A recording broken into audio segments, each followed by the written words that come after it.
بسم اللہ الرحمن الرحیم۔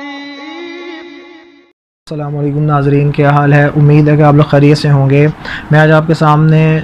دو حدیثیں بیان کرنے لگا ہوں، اور ان دونوں حدیثوں کے اندر دو دعاؤں کا تذکرہ ہے، دو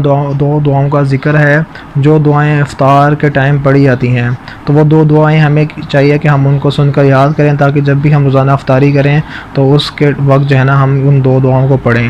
تو وہ میں اب آپ کے سامنے دونوں روایتیں پڑھ کے سناتا ہوں، اس کا ترجمہ کرتا ہوں، پھر اس کے بعد ہم تھوڑی سی اس پر مزید بحث کریں گے۔ روایت ہے عن ابن عمر رضی اللہ عنہما قال كان النبي صلی اللہ علیہ وسلم اذا افطر قال ذهب الظمأ وابتلت العروق وثبت الاجر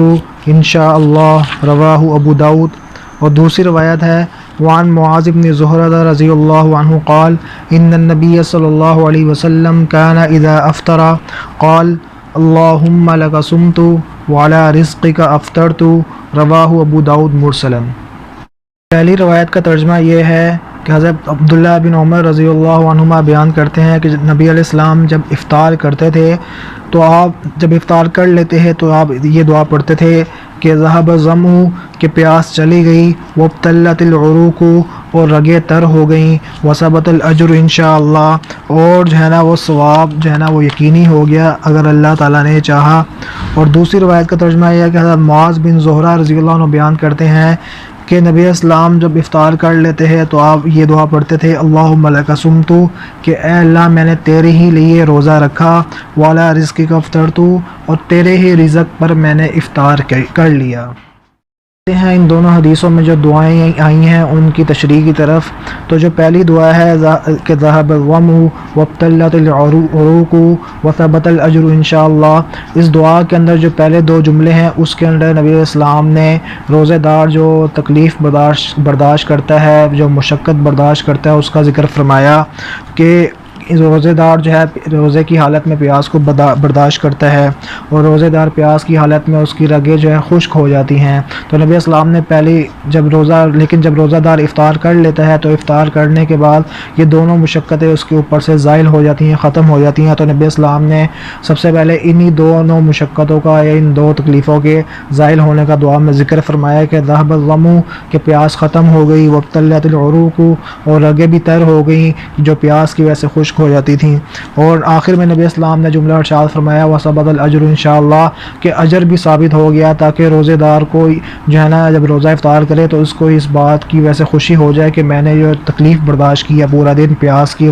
اور بھوک کی، تو اس کی وجہ سے جو ہے میرا اب ثواب یقینی ہو گیا ہے۔ تو یہ تو تھا پہلی حدیث کی جو دعا تھی اس کی تشریح۔ اور جو دوسری حدیث ہے اس میں جو نبی اسلام نے دعا ذکر فرمائی اللہم لک صمت وعلی رزقک افطرت، اس میں نبی اسلام نے جو ہے نا جو لوگ عربی سے واقف ہیں وہ اس بات کچھ بخوبی سمجھیں گے کہ اللہم لک صمت، یہاں پہ نبی اسلام فعل سے پہلے جو ہے نا جار مجرور کو لائے ہیں، یعنی لکا، لام اور کاف، یہ ان کو کہتے ہیں جار اور مجرور۔ اور جار اور مجرور کو مقدم کرنے کا مطلب یہ ہے کہ اختصاص کہ مطلب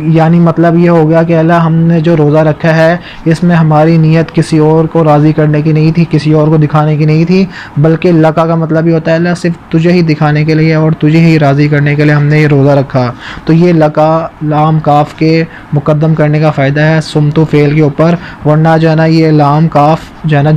جار مجرور ہے یہ فعل کے بعد بھی آ سکتا ہے، لیکن نبی اسلام نے اس لیے اس کو مقدم کیا۔ اور دوسرے جملے میں ارشاد فرمایا وعلی رزقک افطرت، اور تیرے ہی رزق پر افطار کیا، وہاں بھی جار مجرور کو فعل پر مقدم کیا، اور اس میں جو ہے نا وہ اللہ تعالیٰ کی جو نعمت ہے رزق، اس کا جو ہے نا اس کے اوپر اپنی محتاجگی نبی اسلام نے بیان کی کہ اللہ ہم جو افطار کر رہے ہیں یہ بھی تیرے دیے ہوئے رزق پر افطار کر رہے ہیں، یعنی اس پر بھی نبی اسلام نے اللہ کا شکر ادا کیا کہ تو نے اللہ ہمیں جو رزق دیا ہے اس دیے ہوئے رزق کی وجہ سے ہم افطار کر رہے ہیں، تو یعنی اللہ تیرا شکر ہے۔ باقی کی اور دعائیں بھی آئی ہیں ان دو دعاؤں کے علاوہ۔ ایک دعا آتی ہے نبی اسلام سے، وہ بھی منقول ہے، وہ دعا افطار کے وقت کی، وہ یہ دعا ہے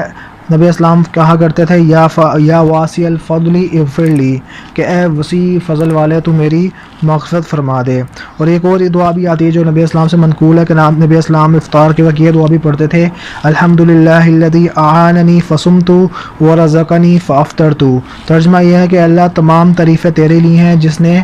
تمام تعریف اس اللہ کے لیے جس نے میری مدد کی تو میں نے روزہ رکھا اس کی مدد کی وجہ سے، اور مجھے رزق دیا تو میں نے افطار کیا۔ باقی جو آج کل کچھ جملے، جو پہلی دعا تھی اللہم لک صمت وعلی رزقک افطرت، اس دعا میں بعض لوگوں نے 2-3 جملے اپنی طرف سے اضافی کر لیے ہیں، حالانکہ وہ کسی حدیث میں نہیں آئے۔ وہ کیا ہیں؟ بعض لوگ اس دعا کو اس طرح پڑھتے ہیں اللہم لک صمت وبک آمنت وعلیک توکلت، تو وبک آمنت اور وعلیک توکلت، ان دونوں کا جو معنی ہے، مطلب ہے، وہ تو بالکل ٹھیک ہے، لیکن حدیث کے اندر جو ہے نا یہ دونوں جملے نہیں آئے۔ حدیث کے اندر جو یہ دعا آئی ہے وہ صرف اس طرح آئی ہے اللہم لک صمت وعلی رزقک افطرت۔ لہٰذا ہمیں چاہیے کہ جو حدیث میں دعا آئی ہے ہم اسی کو پڑھیں، اپنی طرف سے جو اضافے کیے ہیں لوگوں نے اس کو ہم نکالیں، بلکہ نبی اسلام سے جو منقول دعا ہے، جو صحیح الفاظ ہیں وہ ہمیں پڑھنے چاہیے۔ اللہ تعالی ہم سب کو صحیح معنی سے اسلام کو سمجھنے کی توفیق دے۔ السلام علیکم ورحمۃ اللہ وبرکاتہ۔